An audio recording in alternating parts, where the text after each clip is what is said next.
Réponse.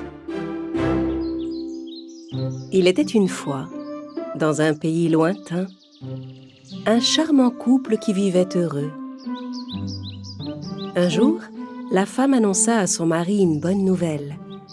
Ils allaient avoir un enfant. L'homme était si heureux de savoir qu'il allait être père qu'il lui dit qu'il ferait n'importe quoi pour lui faire plaisir.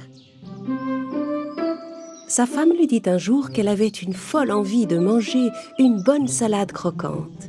« Si je n'arrive pas à manger une de ces délicieuses réponses qui poussent dans le jardin de notre voisine, je crois que j'en mourrais. » Pour satisfaire l'envie de son épouse, le brave homme se rendit dans le jardin de sa voisine. Mais ce qu'il ignorait, c'est que leur voisine était en réalité une dangereuse sorcière, nommée Kélia. Personne ne le savait, mais la sorcière était âgée de 150 ans. Pour paraître plus jeune, Kélia ne devait toucher que des choses en or. Elle avait donc recouvert d'or tous les objets de sa maison. Les assiettes et les plats, les couverts, les bouteilles et les lampes, et même les sièges où elle s'asseyait. Tout était recouvert d'or. Ce soir-là, elle entendit frapper à sa porte.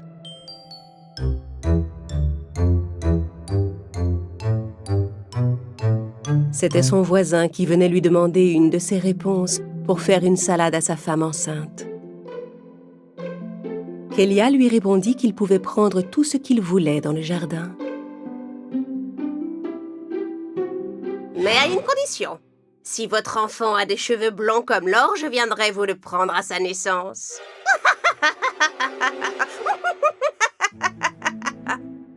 L'homme ne savait pas quoi faire, mais pour ne pas laisser dépérir sa femme, il prit le risque d'accepter et pria pour que son enfant n'ait pas les cheveux blonds.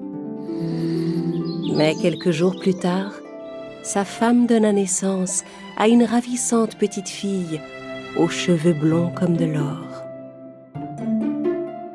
Ils nommèrent la fillette Réponse.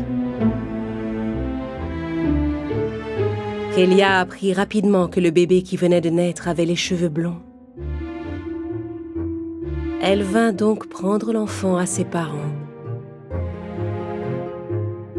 et la ramena chez elle.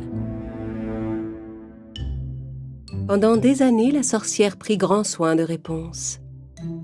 Elle peignait ses cheveux blonds qui, chaque jour, devenaient un peu plus longs. Kélia ne voulait surtout pas lui couper les cheveux. Chaque jour, elle en prenait quelques-uns et les plongeait dans un chaudron magique pour les transformer en or.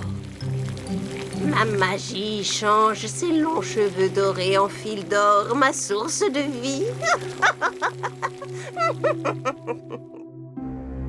Un jour, au plus profond de la forêt, Kélia utilisa sa magie pour construire une immense tour afin d'y enfermer Réponse et de garder ses cheveux en sécurité. La tour était construite sans aucun escalier. Elle ne disposait que d'une petite pièce avec une seule fenêtre. Jusqu'à ses 18 ans, Réponse grandit seule dans cette chambre, ne recevant que les visites de Kélia.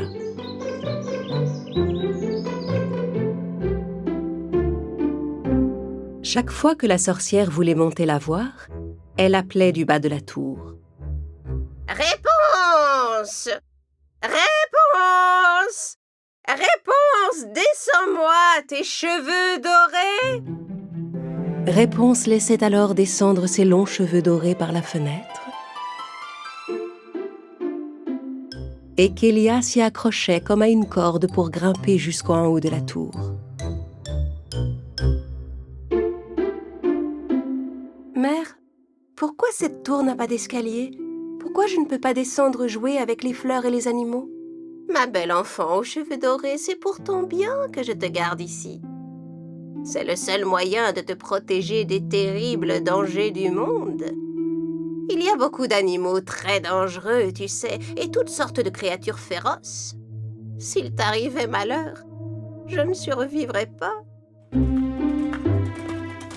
Un jour, le jeune et beau prince Robert, qui était né le même jour que Réponse, décida d'aller faire une promenade à cheval dans la forêt.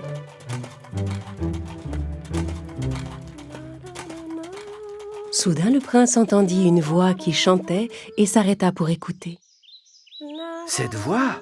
Qui peut avoir une si belle voix?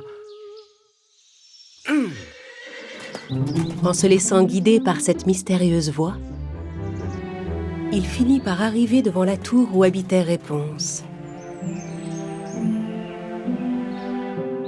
Quand il vit la jeune fille chanter à sa fenêtre, il tomba aussitôt amoureux d'elle.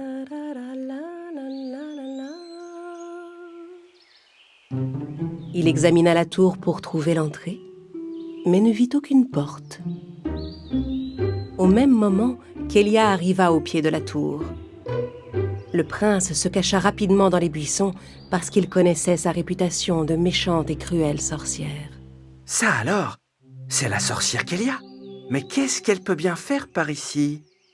Réponse! Réponse! Réponse! Descends-moi tes cheveux dorés.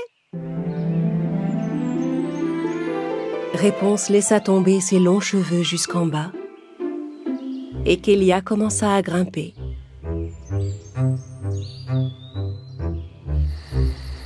Le lendemain, le prince revint tenter sa chance. Arrivé au pied de la tour, il s'efforça d'imiter la voix de la sorcière et appela.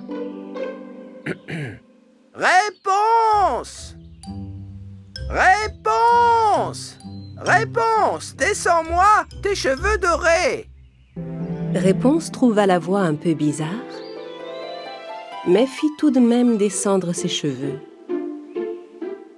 Le prince Robert grimpa rapidement le long de la chevelure, curieux de rencontrer celle qui chantait d'une si belle voix. Il s'en est fallu d'un cheveu. Réponse fut effrayée en voyant cet inconnu. Mais qui êtes-vous? Comment êtes-vous monté? Prince Robert, j'ai pensé que vous aviez des problèmes à cause de cette sorcière.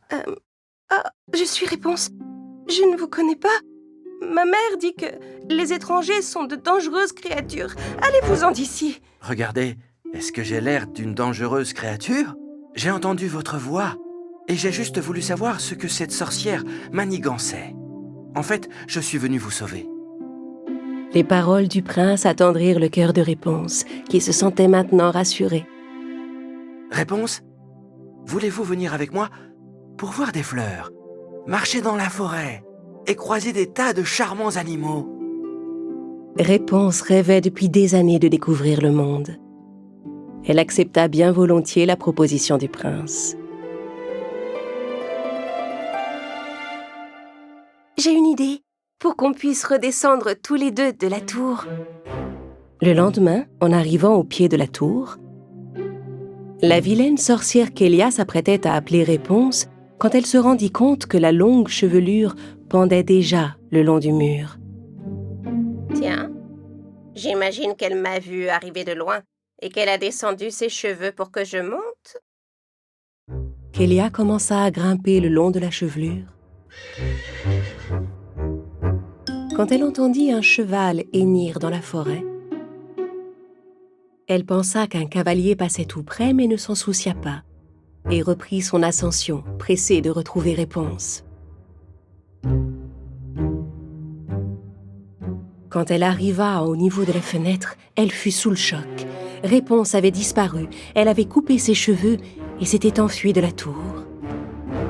Mon or! Non! Mon or! Mon cher or est parti!